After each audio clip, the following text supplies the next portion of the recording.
దేవునికి మహిమ కలుగును గాక.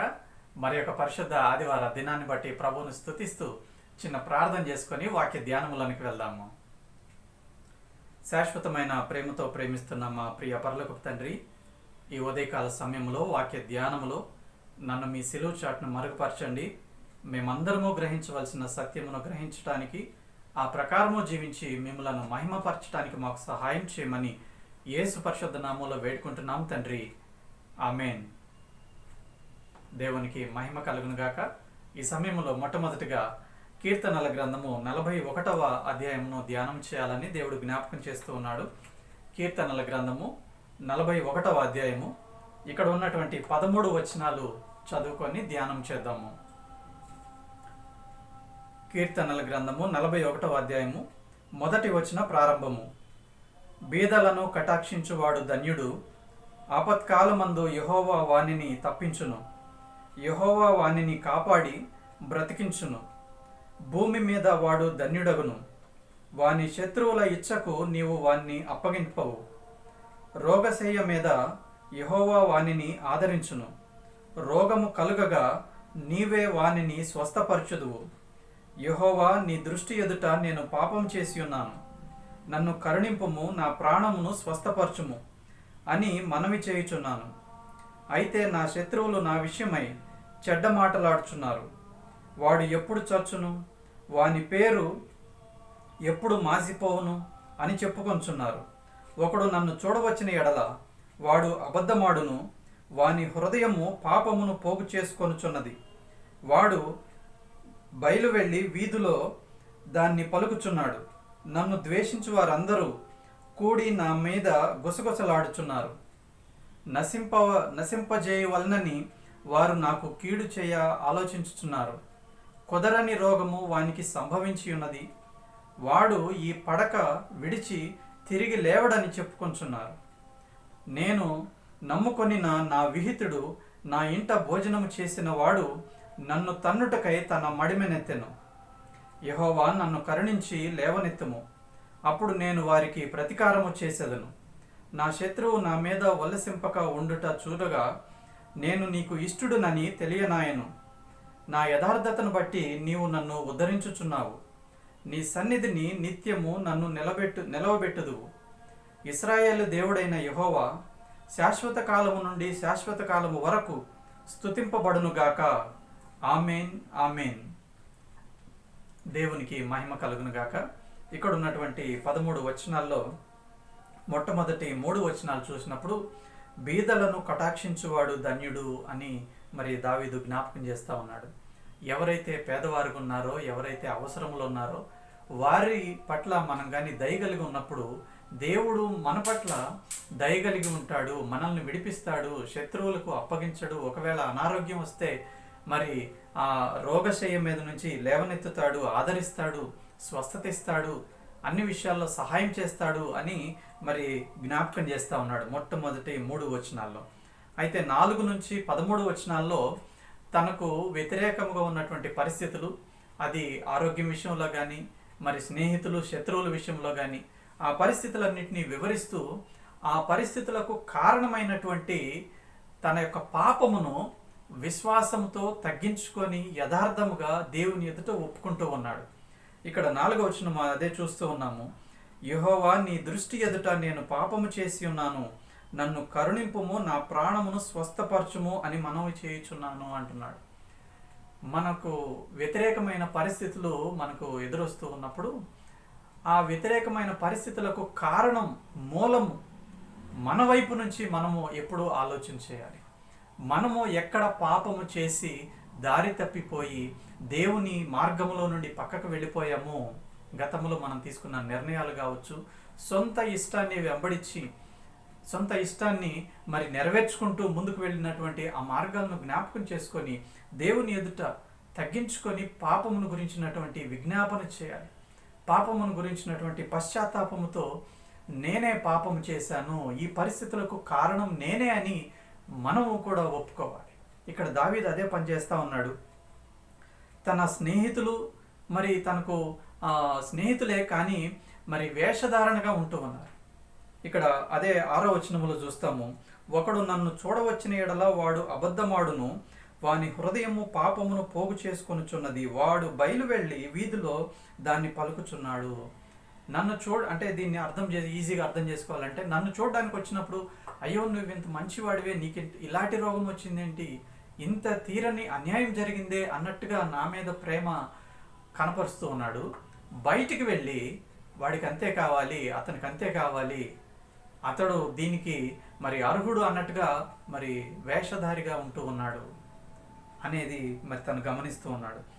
7వ వచనంలో తనను ద్వేషించే వారందరూ కూడా కూడి కీడు చేయాలని ఆలోచన చేస్తూ ఉన్నారు. అలాగే 9వ వచనంలో నేను నమ్ముకొనిన నా విహితుడు నా ఇంట భోజనం చేసిన వాడు నన్ను తన్నుటకై తన మడిమెనెత్తెను. నేను నమ్మిన నా విహితుడు, డీరెస్ట్ క్లోజ్ ఫ్రెండ్స్ కూడా నాకు వ్యతిరేకంగా అయిపోయారు, నాకు వ్యతిరేకంగా మాట్లాడుతున్నారు. కుదరని రోగం వచ్చింది అని 8వ వచనంలో వాళ్ళు మాట్లాడుకుంటా ఉన్నారు. వాడు మంచం పట్టాడు, ఇక తిరిగి లేవడు అని మాట్లాడుకుంటా, తనకి అనారోగ్యం గురించి మాట్లాడుతూ ఉన్నాడు. తన శరీరంలో ఆరోగ్యం లేదు, నన్ను కరుణించుము, నా ప్రాణమును స్వస్థపరచుము అని మాట్లాడుతూ ఉన్నాడు. అన్ని విషయాల్లో వ్యతిరేకమైన పరిస్థితులు కలిగి ఉన్నటువంటి దావీదు దానికి ఆ వ్యతిరేకమైన పరిస్థితులకు కారణమైనటువంటి తన పాపమును గురించి ఆలోచన చేస్తూ ఉన్నాడు.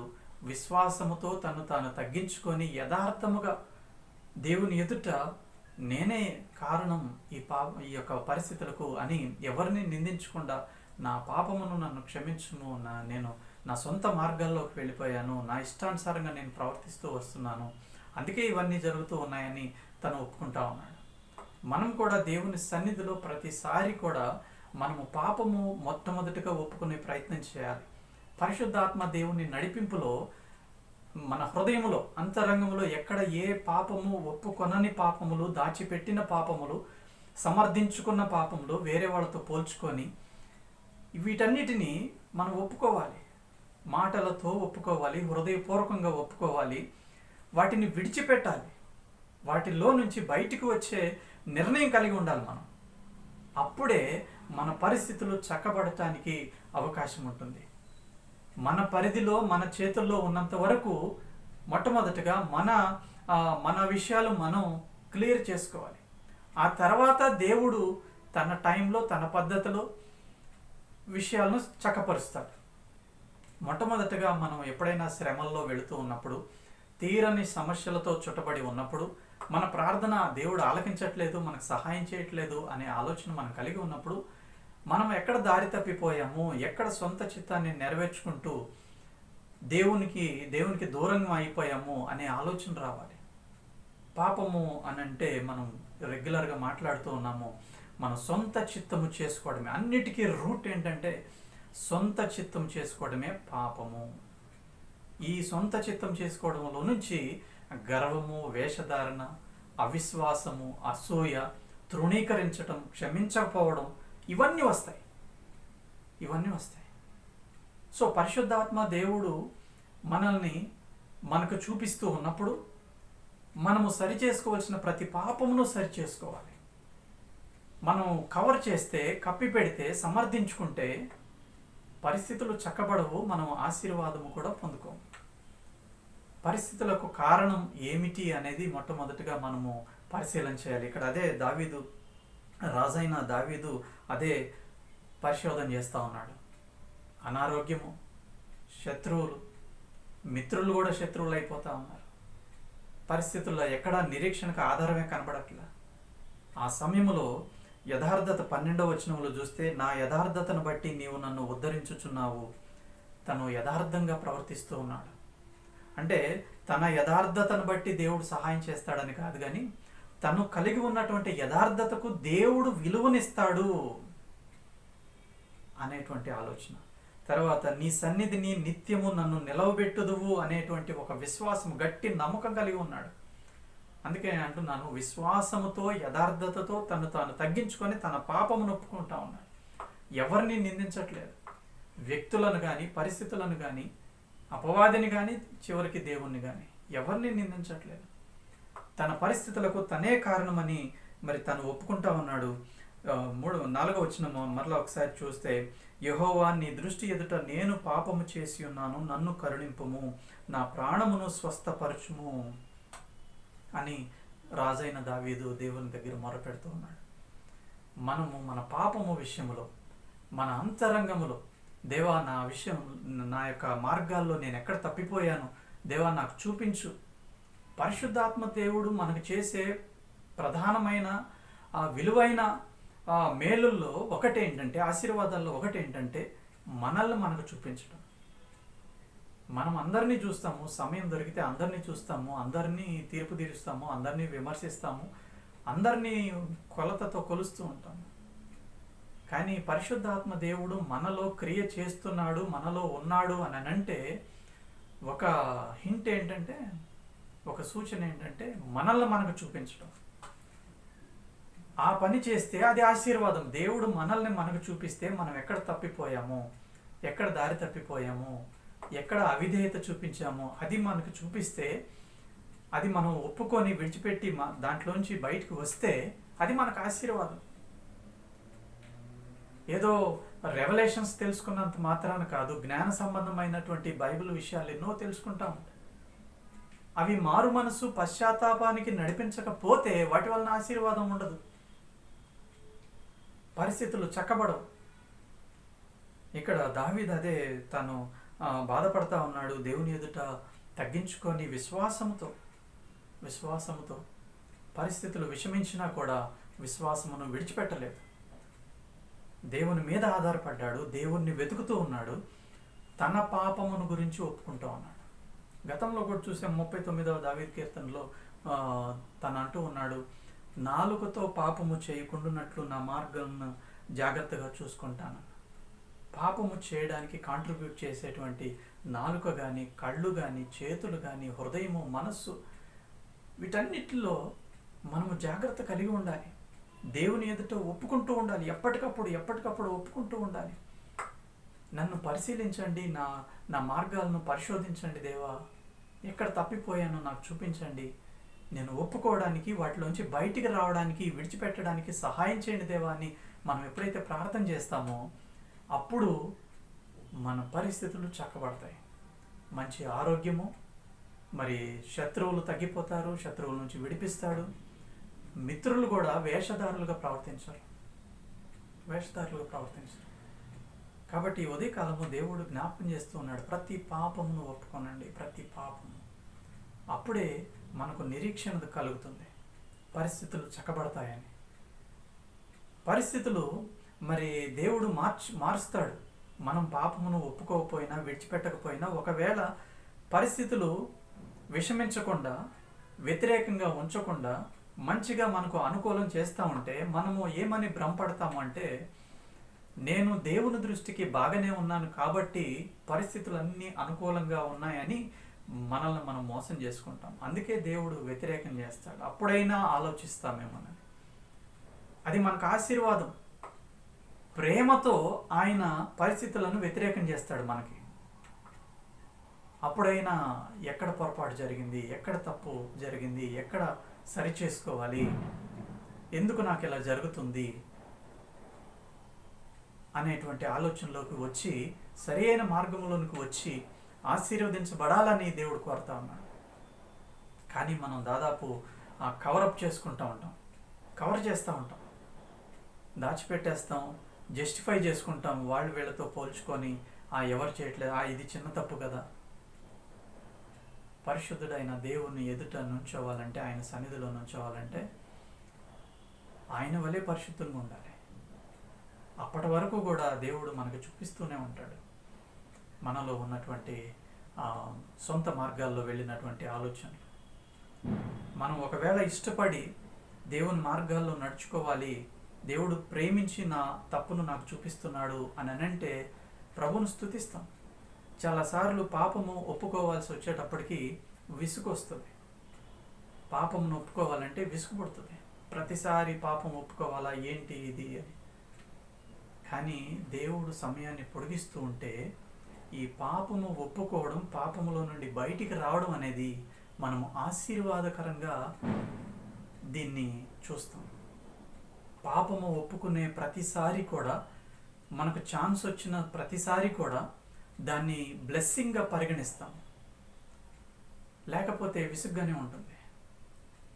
ఇక్కడ మనం పాపముల గురించి ఆలోచన చేసినప్పుడు, చనిపోయిన తర్వాత మన పాపములు మనకు తెలుస్తాయి, అక్కడ రియలైజ్ అవుతాం కానీ రిపెంట్ అవ్వం,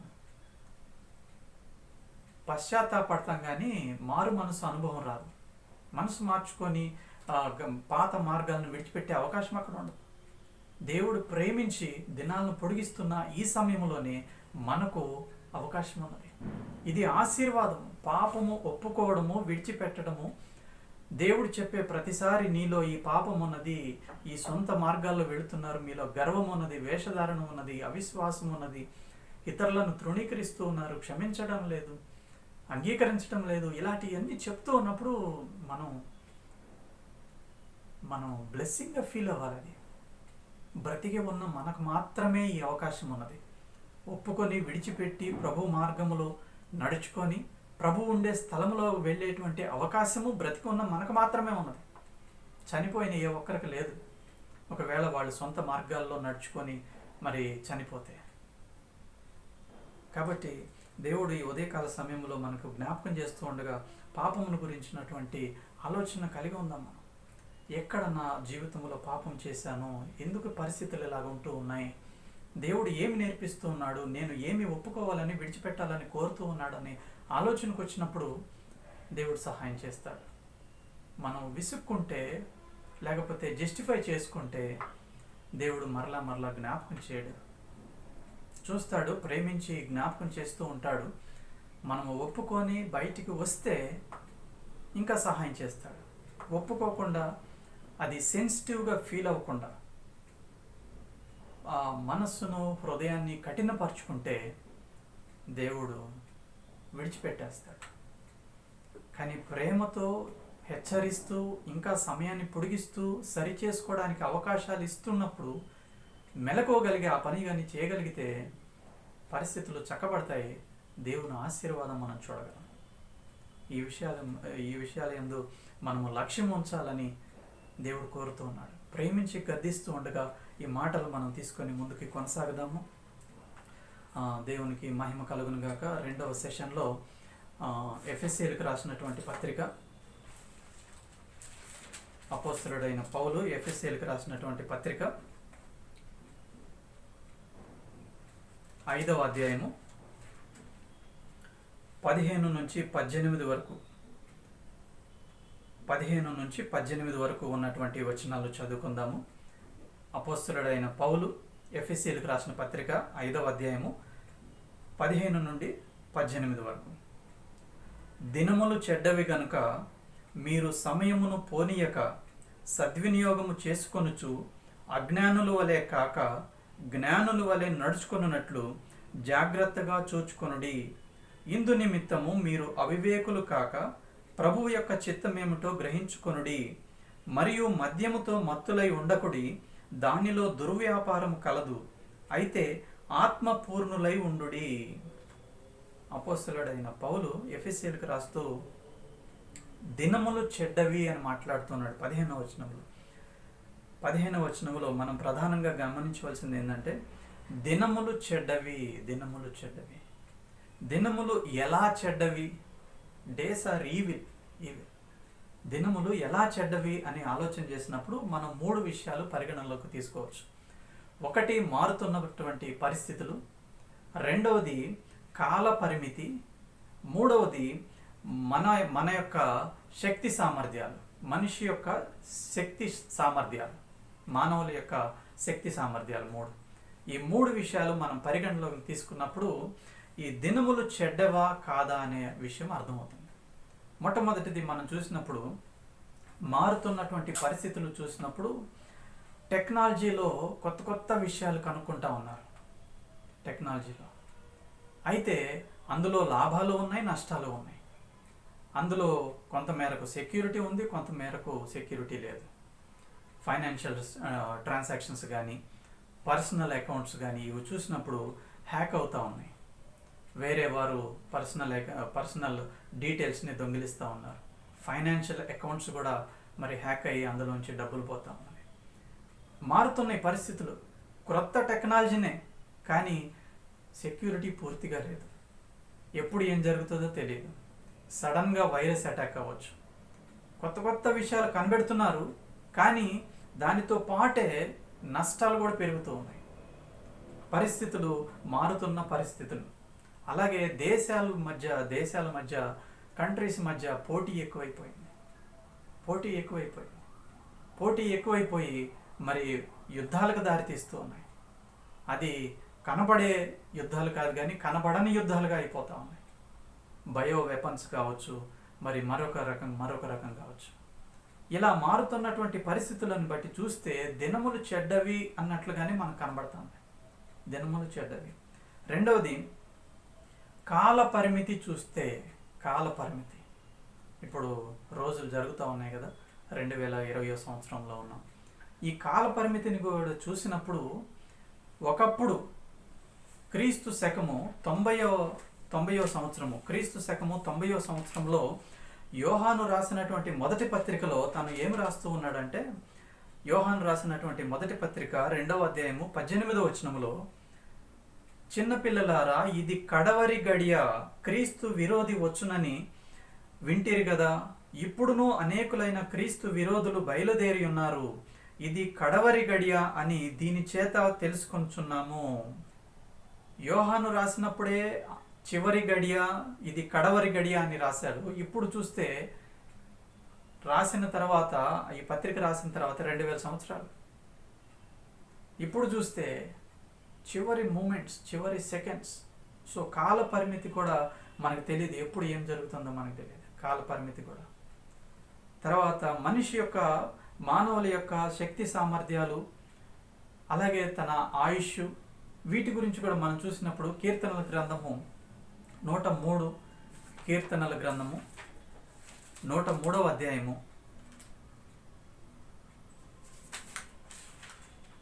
15-16 వచనాలు. నరుని ఆయువు గడ్డి వలె ఉన్నది, అడవి పువ్వు పూయినట్లు వాడు పూయును, దాని మీద గాలి వీచగా అది లేకపోవును, ఆ మీదట దాని చోటు దాన్ని ఎరుగదు.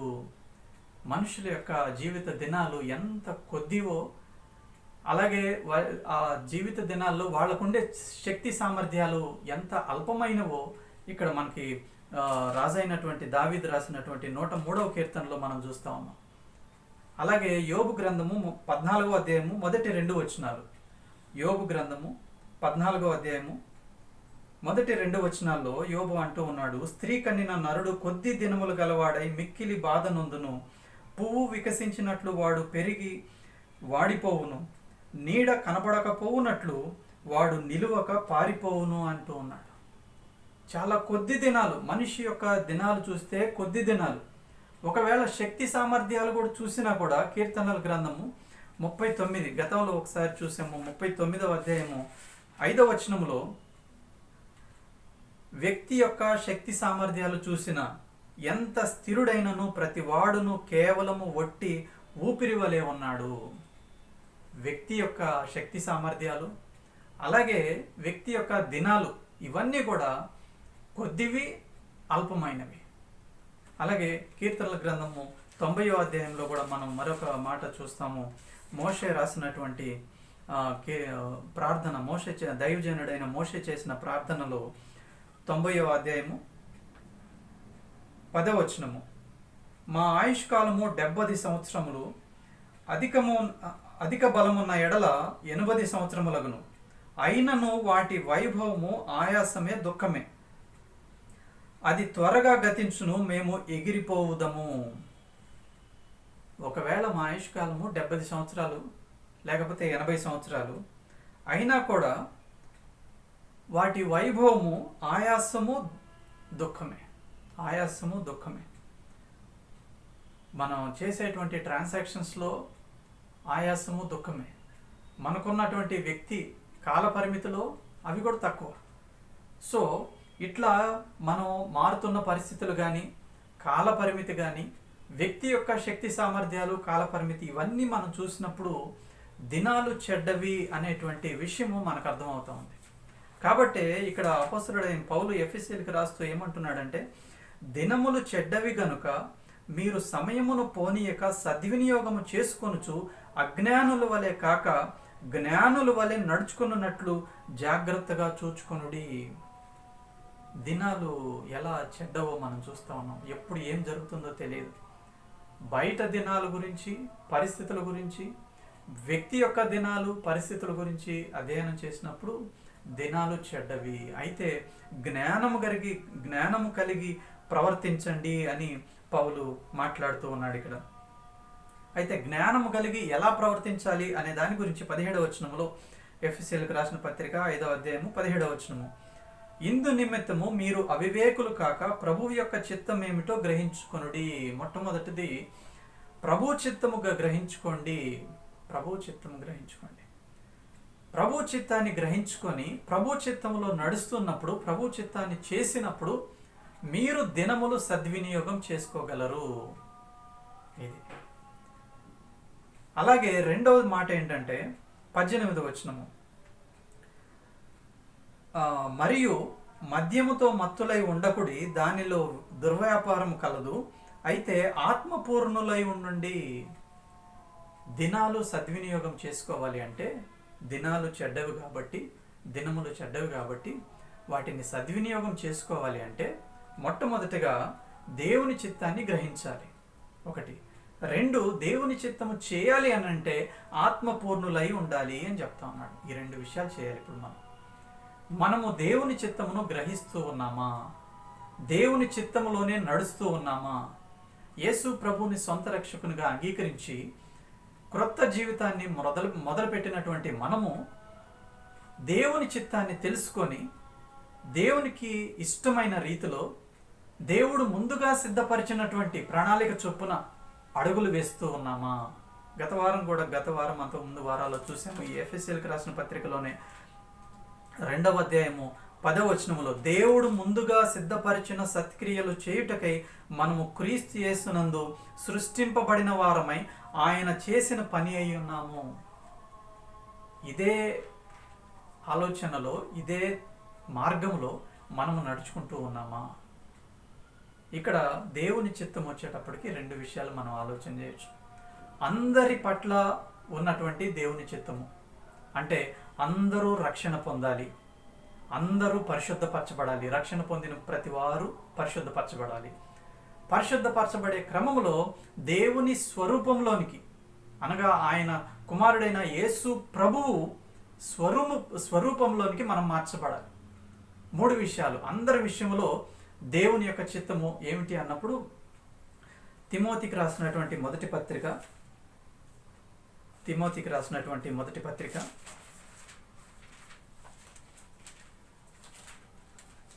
2వ అధ్యాయము 4వ వచనం.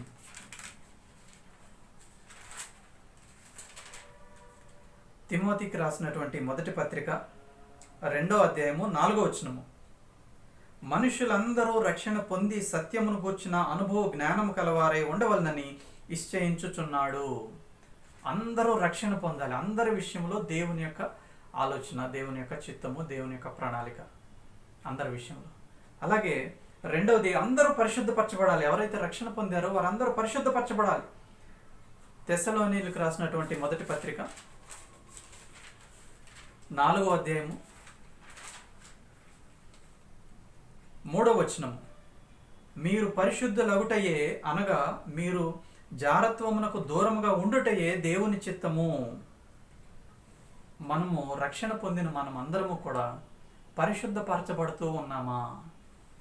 అలాగే మూడవదిగా చూస్తే రోమీయులకు రాసిన పత్రిక 8వ అధ్యాయము 28, 29 వచనాలు, దేవుణ్ణి ప్రేమించు వారికి అనగా ఆయన సంకల్పం చొప్పున పిలువబడిన వారికి మేలు కలుగుటకై సమస్తమును సమకూడి జరుగుచున్నవని ఎరుగుదుము. ఎందుకనగా తన కుమారుడు అనేక సహోదరులలో జ్యేష్ఠుడగునట్లు దేవుడు ఎవరిని ముందు ఎరిగెనో వారు తన కుమారునితో సారూప్యము గలవారగుటకు వారిని ముందుగా నిర్ణయించెను. యేసు ప్రభు స్వరూపంలోనికి, ఆయన స్వభావంలోనికి మనం మార్చబడుతూ ఉన్నామా? ఇది అందరి విషయంలో దేవుని యొక్క చిత్తం. మొట్టమొదటిగా రక్షించబడాలి, అందరూ రక్షించబడాలి. రక్షించబడిన వారందరూ పరిశుద్ధపరచబడాలి. పరిశుద్ధపరచబడిన వారందరూ కూడా యేసు ప్రభు స్వరూపంలోనికి మార్చబడాలి. ఇది అందరి జీవితాల్లో జరగవలసినటువంటి ఆలోచన. అయితే స్పెసిఫిక్గా ఒక్కొక్కరి జీవితంలో దేవుని చిత్తం ఏమిటి అంటే, మరి కెరీర్ గురించి కావచ్చు, నేను ఏ బ్రాంచ్ వెళ్ళాలి అంటే స్టడీస్లో ఏ ఆప్షన్ తీసుకోవాలి, లేకపోతే జాబ్లో ఎక్కడ ఏ జాబ్ చేయాలి, లేకపోతే మ్యారేజ్ విషయంలో ఎవరిని పెళ్లి చేసుకోవాలి, మరి రెసిడెన్స్ విషయంలో ఎక్కడ నివసించే విషయంలో ఏ స్థలంలో ఎక్కడ నివసించాలి, ఇవన్నీ కూడా దేవుని చిత్తంలో ఉన్నాయి. ఉత్తమము, అనుకూలము, సంపూర్ణమైన దేవుని చిత్తము. అదే రోమీయులకు రాసిన పత్రిక 12వ అధ్యాయం 2వ వచనంలో చూస్తాం కదా, ఉత్తమము, అనుకూలము, సంపూర్ణమైనటువంటి దేవుని చిత్తము. అది తెలుసుకొని దాంట్లో నడుచుకుంటూ దేవుని మార్గాల్లో మనం నడుస్తూ ఉన్నప్పుడు మన దినాలు సద్వినియోగం అవుతాయి. దేవుని చిత్తానికి సంబంధించినటువంటి మరొక ఆలోచన యిర్మీయా గ్రంథము 29వ అధ్యాయము 11వ వచనము. నేను మిమ్మును గూర్చి ఉద్దేశించిన సంగతులను నేను ఎరుగుదును, రాబో కాలమందు మీకు నిరీక్షణ కలుగునట్లుగా అవి సమాధానకరమైన ఉద్దేశములే కానీ హానికరమైనవి కావు. దేవుని చిత్తము గురించి మనం ఆలోచన చేసినప్పుడు మొట్టమొదటిది ఉత్తమము, అనుకూలము, సంపూర్ణమైన దేవుని చిత్తం. అంటే దేవుని చిత్తానికి ఉండేటువంటి లక్షణాలు అవి బెస్ట్ అండ్ కంప్లీట్, పర్ఫెక్ట్. తర్వాత హానికరము కాని మంచి సంగతులు, రాబో కాలం ముందు అవి మీకు నిరీక్షణ కలుగునట్లుగా సమాధానకరమైన ఉద్దేశాలు అవి. ఇవి తెలుసుకోవాలి. ఇది దేవుని చిత్తానికి ఉండేటువంటి లక్షణం. ఈ చిత్తంలో మనం నడుస్తూ ఉన్నప్పుడు, దేవుని ఆలోచన, దేవుని యొక్క ప్రణాళికలో మనం నడుస్తూ ఉన్నప్పుడు మన దినాలు సద్వినియోగం అవుతాయి. అలా కాకుండా మన సొంత మార్గాల్లో వెళ్ళినప్పుడు మెటీరియల్ బ్లెస్సింగ్స్ పొందుకుంటూ, లేదు బైబిల్ పరంగా కొన్ని జ్ఞాన సంబంధమైనటువంటి విషయాలు, రెవల్యూషన్స్ కూడా తెలుసుకుంటూ ఉన్నప్పటికీ అవి మనకు ఆశీర్వాదకరం కాదు. దేవుడు ఉండే స్థలానికి మనల్ని తీసుకొని వెళ్ళవు. మన దినాలు చెడ్డవి, మన దినాలు మనకు ఆశీర్వాదకరంగా ఉండవు. మన సొంత మార్గాల్లో వెళితే దేవుని చిత్తము తెలుసుకొని దేవుని మార్గాల్లో నడుచుకుంటున్నప్పుడు మన యొక్క దినాలు సద్వినియోగం అవుతాయి. అదే విషయాన్ని మరి నిర్గమాకాండము 23వ అధ్యాయము 25-26 వచనాల్లో ఇశ్రాయేలు గురించి దేవుడు మాట్లాడుతున్నటువంటి మాట ఏంటంటే, నిర్గమాకాండము 23వ అధ్యాయము 25-26 వచనాలు. నీ దేవుడైన యెహోవానే సేవింపవలెను, అప్పుడు ఆయన నీ ఆహారమును నీ పానమును దీవించును. నేను నీ మధ్య నుండి రోగము తొలగించెదను, కడుపు దిగబడినదియు గొడ్డుదియు నీ దేశంలో ఉండదు. నీ దినముల లెక్క సంపూర్తి చేసేదను. దేవుణ్ణే మనము వెంబడించినప్పుడు యెహోవానే నీ దేవుడైన యెహోవానే సేవింపవలెను. దేవుని చిత్తాన్నే మనం చేసినప్పుడు మన దినముల లెక్క సంపూర్తి అవుతుంది. లేకపోతే మధ్యలోనే విడిచిపెట్టేస్తాం. ఒకవేళ భౌతికంగా మరణించకపోవచ్చు కానీ ఆత్మీయంగా దేవునికి దూరం అయిపోతాం. ఆత్మీయ మరణం జరుగుతుంది, మధ్యలోనే విడిచిపెట్టేస్తాం. ఎప్పుడైతే దేవుని చిత్తాన్ని మనం చేస్తామో అప్పుడు నీ దినముల లెక్క సంపూర్తి చేసేదను అంటున్నాడు. ఈ విషయంలో మనము మెలకువగలిగి మనం జాగ్రత్తగా మనము దేవుని చిత్తము చేస్తున్నామా లేదా? దినాలు చెడ్డవి, వెళ్ళిపోతానే ఉన్నాయి. రోజుకి 24 గంటలు, వారానికి 7 రోజులు కనబడుతున్నాయి కానీ అయిపోతానే ఉన్నాయి. 2020వ సంవత్సరం మొదలు పెట్టాము, ఎండింగ్కి వచ్చేసాము. అప్పుడే రోజులు మారిపోతానే ఉన్నాయి.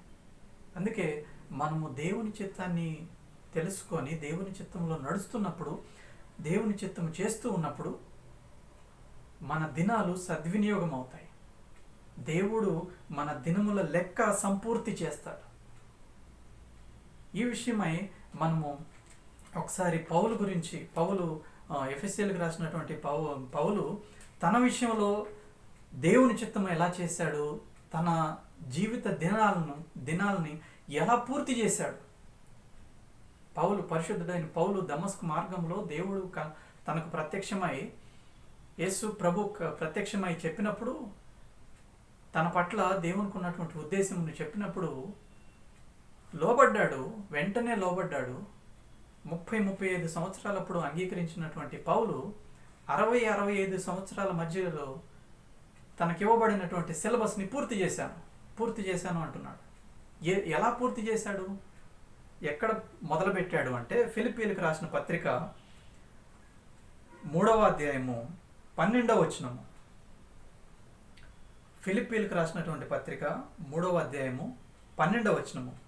నేను దేని నిమిత్తము క్రీస్తు యేసు చేత పట్టబడితినో దానిని పట్టుకొనవలనని పరిగెత్తుచున్నాను. యేసు ప్రభువు పౌలు పట్ల ఏ ఉద్దేశము కలిగి ఉన్నాడో, ఏ ప్రణాళిక, ఏ చిత్తమును కలిగి ఉన్నాడో దానిని తెలుసుకున్నాడు. దానినే నెరవేర్చాలని పౌలు కూడా తీవ్రత కలిగి ఉన్నాడు. తన రోజులన్నీ కూడా సద్వినియోగం చేసుకున్నాడు. అందుకే కంప్లీట్ చేయగలిగినాడు. అందుకే అంటూ ఉన్నాడు, నేను దేని నిమిత్తము క్రీస్తు యేసు చేత పట్టబడితినో దానిని పట్టుకొనవలనని పరిగెత్తుచున్నాను. అలా పరిగెత్తుతూ మనకు కూడా జ్ఞాపకం చేస్తూ ఉన్నాడు 15వ వచనంలో. కాబట్టి మనలో సంపూర్ణులమైన వారందరము ఈ తాత్పర్యమే కలిగి ఉందుము. సంపూర్ణులమైన మనందరము కూడా ఇదే తాత్పర్యం కలిగి ఉండాలి, ఇదే ఆలోచన కలిగి ఉండాలి. దేవుని చిత్తాన్ని చేయాలి, దినాలని సద్వినియోగం చేసుకోవాలి. ఇలా ఆత్మలో ఎంతో తీవ్రత కలిగి ఉన్నాడు. కాబట్టే తిమోతికి రాసినటువంటి 2వ పత్రికలో, తిమోతికి రాసినటువంటి 2వ పత్రిక 4వ అధ్యాయము, తిమోతికి రాసినటువంటి 2వ పత్రిక 4వ అధ్యాయము 6-7 వచనాలు చూసినప్పుడు, నేను వెడలిపోవు కాలము సమీపమై ఉన్నది, మంచి పోరాటము పోరాడి తిని, నా పరుగు కడముట్టించి తిని, విశ్వాసము కాపాడుకుంటుని అంటూ ఉన్నాడు. మంచి పోరాటం పోరాడాను, నా పరుగు కడముట్టించాను, సిలబస్ పూర్తి చేసుకున్నాను. ఎలా సిలబస్ పూర్తి చేసుకున్నాడు?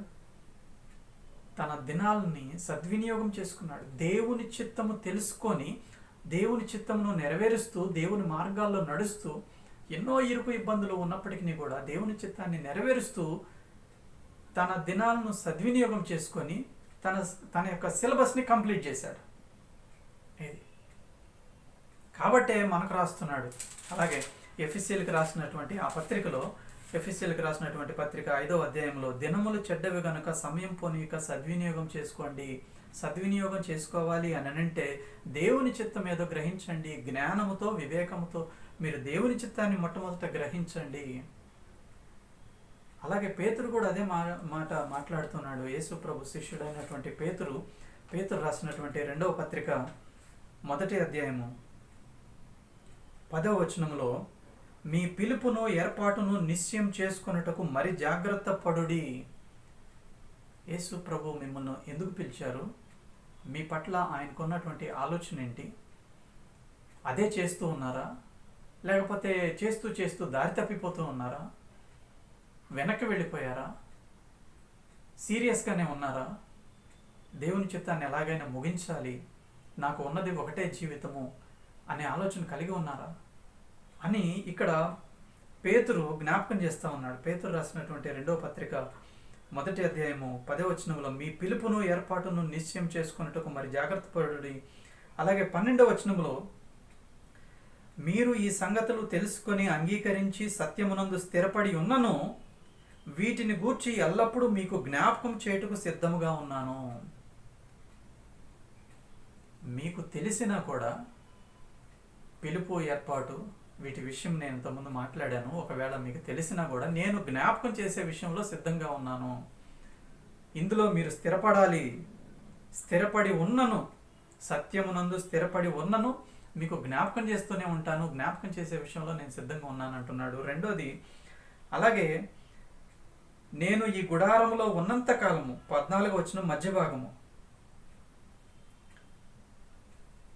నేను ఈ గుడారములో ఉన్నంత కాలము ఈ సంగతులను జ్ఞాపకం చేసి మిమ్మల్ని రేపుట న్యాయమని ఎంచుకుంటున్నాను అంటున్నాడు. నేను ఈ భూమి మీద జీవించినంత కాలము దేవుని యొక్క పిలుపు, ఏర్పాటు, దేవుని యొక్క చిత్తము గురించి మీకు ఎప్పుడు చెప్తానే ఉంటాను. మిమ్మల్ని ఎప్పుడు ఛాలెంజ్ చేస్తూనే ఉంటాను. మిమ్మల్ని ఎప్పుడు రేపుతూనే ఉంటాను.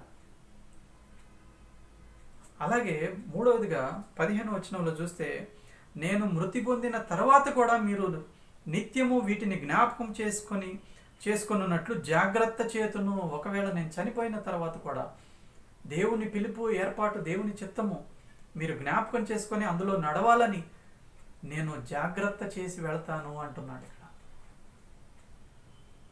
పేతురు. అలాగే పౌలు వారి వారి జీవితాల్లో దేవుని చిత్తాన్ని తెలుసుకొని ఆ చిత్తమును ముగించి వారి జీవిత దినాలు సద్వినియోగం చేసుకున్నారు. మరి మనము ఇప్పుడున్నటువంటి పరిస్థితుల్లో జీవిత దినాలని సద్వినియోగం చేసుకుంటూ ఉన్నాము. దేవుడు కృపతో, దయతో జీవిత దినాల్ని పొడిగిస్తూ ఉండగా ఇంకా మన సొంత మార్గాల్లోకి వెళుతూ ఉన్నాం.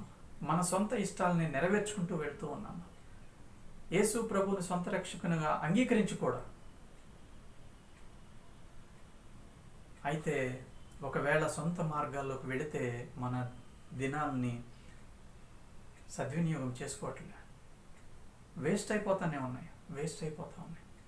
మన దినాలు మనకు ఆశీర్వాదకరంగా ఉండాలి, మన దినముల యొక్క లెక్క సంపూర్తి చేయబడాలి అని అంటే దేవుని చిత్తం మాత్రమే చేయాలి. నిజంగా దేవుని చిత్తం చేయాలి అంటే దేవుణ్ణి ప్రేమిస్తే దేవుని చిత్తము కొరకు కనిపెడతాం.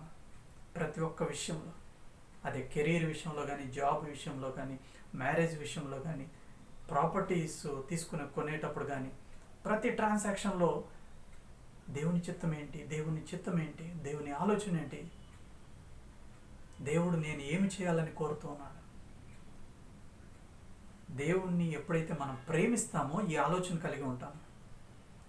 ప్రేమించకపోతే పైన భక్తి ఉంటే, కేవలం భక్తే ఉంటే, పైన భక్తి ఉంటే మనం పట్టించుకోం. మనకు తెలియదా, మనకు జ్ఞానం లేదా, మనకు అనుభవం లేదా, మన దగ్గర రిసోర్సెస్ లేవా, మన దగ్గర నెట్వర్క్ లేదా, మనకు మనుషులు లేరా సహాయం చేసేవాళ్ళు. వీటి మీద ఆధారపడి మనం నిర్ణయాలు చేసుకుంటూ ముందుకు వెళ్ళిపోతూ ఉంటాం. అలాగా మనం వెళితే జీవిత దినాలని మరి వేస్ట్ చేసుకుంటున్నాం. అవి మనకు ఆశీర్వాదకరం కాదు. ప్రేమిస్తే ప్రతి చిన్న విషయంలోనికి దేవుణ్ణి ఆహ్వానిస్తాం. ప్రతి చిన్న విషయము దేవునికి అప్పగించుకుంటాము, వేచి ఉంటాం. ఇక్కడ అదే విషయాన్ని మనం చూస్తూ ఉన్నాము. ఎప్పుడైతే మనం దేవుణ్ణి ప్రేమిస్తామో, ప్రేమించి ఆయన మన పట్ల చూపించిన ప్రేమ, చేసినటువంటి త్యాగము, ఆయన మన కొరకు సిద్ధపరుస్తున్న ఆ పరలోక రాజ్యం గురించి, ఈ ప్రణాళిక అంతటిని గురించి ఆలోచన చేస్తే మనము తప్పకుండా మనల్ని మనం తగ్గించుకొని, మన పాపములు ఒప్పుకొని దేవుని మార్గాల కొరకు వెతుకుతాం. దేవుని చిత్తం ఎలాగైనా చేయాలి, నాకు ఇరుకు ఇబ్బంది ఉన్నా దేవుని చిత్తం చేయాలి అనే ఆలోచనలోకి వస్తాం. ఎవరైనా మనకు సహాయం చేయడానికి వస్తే ఇది దేవుని చిత్తమేనా కాదా, మనమే ఎవరికైనా సహాయం చేయవలసి వస్తే మరి పరిస్థితుల్లో దేవుని చిత్తమా కాదా, నేను ఎమోషనల్గా ఫీల్ అవుతున్నానా, దేవుని నడిపింపులో మనము దేవుని చిత్తాన్ని కనుగొనాలి. దేవుని చిత్తము చేస్తేనే మనకు జీవిత దినాలు సద్వినియోగం అవుతాయి. దేవుని చిత్తము ఎవరికి బయలుపరచబడుతుంది అని అంటే, ఇర్మియా గ్రంథము 29వ అధ్యాయము, ఇంతకుముందు మనం చూసిన అధ్యాయము, ఇర్మియా గ్రంథము 29వ అధ్యాయము 13వ వచనము. మీరు నన్ను వెదకిన ఎడల, పూర్ణ మనస్సుతో నన్ను గూర్చి విచారణ చేయునెడల మీరు నన్ను కనుగొందురు, నన్ను నేను మీకు కనపరుచుకొందును. పూర్ణ మనస్సుతో మనం ఎప్పుడైతే దేవుని దగ్గర విచారిస్తామో అప్పుడు దేవుడు తన్ను తాను బయలుపరుచుకుంటాడు. మనకి తన మార్గాలను మనకు వివరిస్తాడు. దాని గురించి కీర్తనల గ్రంథము మనం ఒకసారి చూస్తే, ఇందు గురించి కీర్తనల గ్రంథము 25వ అధ్యాయము, కీర్తనలు 25, 8వ వచనము. యెహోవా ఉత్తముడును యథార్థవంతుడునై ఉన్నాడు, కావున తన మార్గములను గూర్చి ఆయన పాపులకు ఉపదేశించును. ఎవరైతే నేను బలహీనుని ప్రభువా, నాలో పాపమున్నది, విడిచిపెట్టని మార్గాలున్నాయి, ఒప్పుకొనని విషయాలున్నాయి, దాచిపెట్టిన విషయాలున్నాయి అని ఎవరైతే తమను తాము తగ్గించుకొని దేవుని దగ్గర ఒప్పుకుంటారో వారికి దేవుడు తన మార్గాలు బయలుపరుస్తాడంట. తన మార్గమును గుర్చి పాపులకు ఉపదేశించును. రెండవది 9వ వచనంలో, ఆయన దీనులను నడిపించును, తన మార్గమును దీనులకు నేర్పును.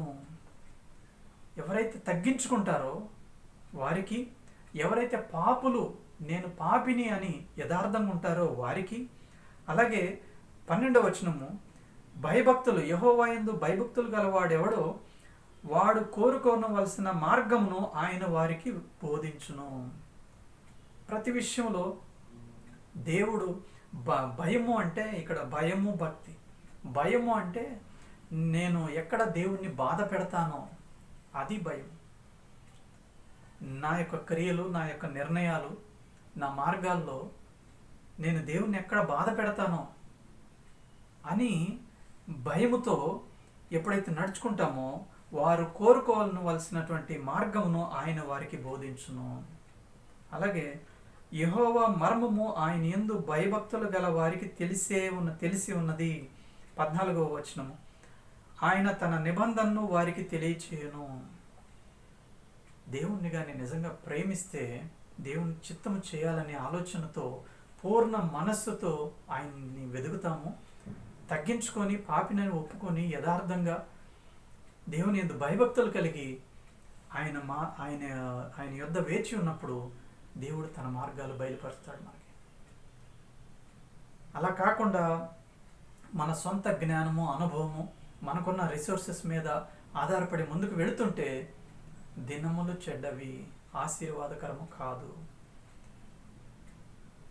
కాబట్టి ఇక్కడ దేవుడు జ్ఞాపకం చేస్తా ఉన్నాడు, ఈ ఉదయకాల సమయంలో మనము ఎప్పుడైతే దేవుని చిత్తాన్ని చేయాలి అనే ఆలోచన కలిగి ఉంటామో, ఎప్పుడైతే దేవుని చిత్తాన్ని చేయాలి అనే ఆలోచన కలిగి ఉంటామో అప్పుడు దేవుడు సహాయం చేస్తాడు. దాని విషయమై ఎఫెసీయులకు రాసిన పత్రిక, పౌలు ఎఫెసీయులకు రాసినటువంటి పత్రిక 5వ అధ్యాయము 18వ వచనము, మరియు మద్యముతో మత్తులై ఉండకుడి, దానిలో దుర్వ్యాపారము కలదు, అయితే ఆత్మపూర్ణులై ఉండండి. పూర్ణ మనస్సుతో దేవుని యొక్క ఆలోచన తెలుసుకోవాలని పూర్ణ మనస్సుతో వెతకటం, తగ్గించుకోవడం, యథార్థంగా ఉండటం, భయభక్తులు కలిగి ఉండటం, ఇవన్నీ చేయాలి అంటే ఆత్మపూర్ణులై ఉండాలి. అంటే ఆత్మచేత నింపబడి ఉండాలి. ఆత్మచేత నింపబడి ఉండాలి అంటే మనకి ఈజీగా అర్థమయ్యే రీతిలో ప్రతి మార్గమును, ప్రతి ఏరియాని మనం దేవునికి అప్పగించుకోవాలి. మన ఫైనాన్షియల్ మ్యాటర్స్ కానీ, టైం కానీ, మన గిఫ్ట్స్, టాలెంట్స్ కానీ, మనకు సంబంధించిన ప్రతి విషయంలో యేసు ప్రభువే నిర్ణయాధికారి అయి ఉండాలి. అప్పుడు దేవుడు తన ఆత్మతో మనల్ని నింపుతాడు. అప్పుడు పూర్ణ మనసుతో మనం దేవుణ్ణి వెతుకుతాము. దేవుని మార్గాలు అర్థమవుతాయి. దేవుని ఆత్మతో నడిపింపబడినప్పుడు దేవుని మార్గాలు అర్థమవుతాయి. అలాగే దేవుని మార్గాల్లో నడుచుకోవడానికి దేవుడు తన ఆత్మ ద్వారా మనకు శక్తి సామర్థ్యాలను ఇస్తాడు. అప్పుడు మన జీవిత దినాలు సద్వినియోగం అవుతాయి. అదే పౌలు చెప్తా ఉన్నాడు. పౌలు జీవితంలో ఎలా తన దినాలని సద్వినియోగం చేసుకున్నాడో. దినములు చెడ్డవి, టైము ఎప్పుడు ఎవరికి ముగిసిపోతుందో తెలియదు. లేకపోతే అవుట్ సైడ్ వ్యక్తిగా కాకుండా బయటే ఎప్పుడు ఎలాంటి పరిస్థితులు వస్తాయో తెలియదు. ఒకవేళ మనం జీవించి ఉన్నా మనకు శక్తి సామర్థ్యాలు ఉంటాయో లేదో తెలియదు, ఆరోగ్యం ఉంటుందో లేదో తెలియదు. కాబట్టి ఉన్న దినాలు, దేవుడిచ్చిన ఆరోగ్యము, అలాగే దేవుడిచ్చిన రిసోర్సెస్లో దినాలను మంచిగా చేసుకోవాలి, ఆశీర్వాదకరంగా చేసుకోవాలంటే దేవుని చిత్తం చేయాలి. చాలాసార్లు దేవుని చిత్తం చేసే విషయంలో ఎమోషనల్గా స్టార్ట్ చేస్తాం, కానీ వేచి ఉండం. ఆయన మాట్లాడే పర్యంతము వేచి ఉండం. గత వారం, అంత ముందు వారం కూడా చూసాము. యెహోషాపాతు, యోధా రాజు అయినటువంటి యెహోషాపాతు ప్రార్థన చేశాడు, వెతికాడు, మరి న్యూట్రల్ పొజిషన్ తీసుకున్నాడు. తీరా దేవుని యొక్క ఆ ఆలోచన బయలుపరచబడగానే దాన్ని పెడచెవిని పెట్టి వెళ్ళిపోయాడు. మనం కూడా ప్రార్థన చేస్తాము, కొంత సమయం గడుపుతాము, కానీ దేవుడు చెప్పిన తర్వాత మనం ప్రక్కన పెట్టేస్తాం. ఒక్కొక్కసారి దేవుని ఆలోచన మనకు వేరుగా ఉంటుంది. ఆచరించడానికి, అందులో నడుచుకోవడానికి కొన్ని ఇబ్బందికరమైన పరిస్థితులు మనం చూస్తాం. అయినప్పటికీ మనం ఇష్టపడితే దేవుడు సహాయం చేస్తాడు, అది మనకు ఆశీర్వాదం. చాలాసార్లు పరిస్థితులు బాగానే ఉన్నాయి, మనం అనుకున్నవన్నీ జరిగిపోతూ ఉన్నాయి, కాబట్టి ఇది దేవుని చిత్తం అనే భ్రమలో మనం ఉంటాం. అన్నీ జరిగిపోతుంటే కంపల్సరిగా అది దేవుని చిత్తం అవ్వాలని రూల్ ఏం లేదు. లోకంలో దేవుని చిత్తం కానీ చాలా జరుగుతూ ఉన్నాయి. జరిగిన ప్రతిదీ ఇది దేవుని చిత్తం అని అనుకోవటానికి లేదు. కాబట్టి చాలా జాగ్రత్తగా మనం ఆత్మచేత నింపబడి, అంటే ప్రతి ఏరియాని దేవునికి అప్పగించుకొని మన జీవితం మీద పూర్తి అధికారము దేవునికే ఉండాలి. అప్పుడు మనకు దేవుని చిత్తం బయలుపరచబడుతుంది. అప్పుడు మన జీవిత దినాలు సద్వినియోగం చేసుకోవచ్చు. లేకపోతే ఈ జీవిత దినాలు వేస్ట్ అయిపోతానే ఉంటాయి. చివరికి దేవుడు ఉండే స్థలానికి మనం వెళ్ళం. దేవుడు ప్రేమించి హెచ్చరిస్తూ ఉండగా ఈ మాటలు యందు లక్ష్యం ఉంచుతాము, ప్రభువుకు అప్పగించుకుందాం పూర్తిగా. అప్పుడు మన ఈ జీవిత దినాలు ఆశీర్వదించబడతాయి. దేవుడు చెప్పాడు కదా, నిర్గమకాండము 23వ అధ్యాయము 25, 26 వచనాల్లో, యెహోవానే సేవించాలి, అప్పుడే మీ జీవిత దినముల లెక్క సంపూర్తి చేస్తానంటున్నాడు. అప్పుడే మనకు ఆశీర్వాదం. కాబట్టి ఈ రీతిగా మనం జీవిత దినాలు సద్వినియోగం చేసుకునే రీతిలో మనల్ని మనం దేవునికి అప్పగించుకుందాం, పూర్తిగా అప్పగించుకుందాం, రిజర్వేషన్స్ లేకుండా. ప్రతి పాపముల గురించి ఒప్పుకుందాం, విడిచిపెడదాం, దేవునికి అప్పగించుకుందాం. చిన్న ప్రార్థన చేసుకుందాం. శాశ్వతమైన ప్రేమతో ప్రేమిస్తున్న మా ప్రియ పరలోకపు తండ్రి,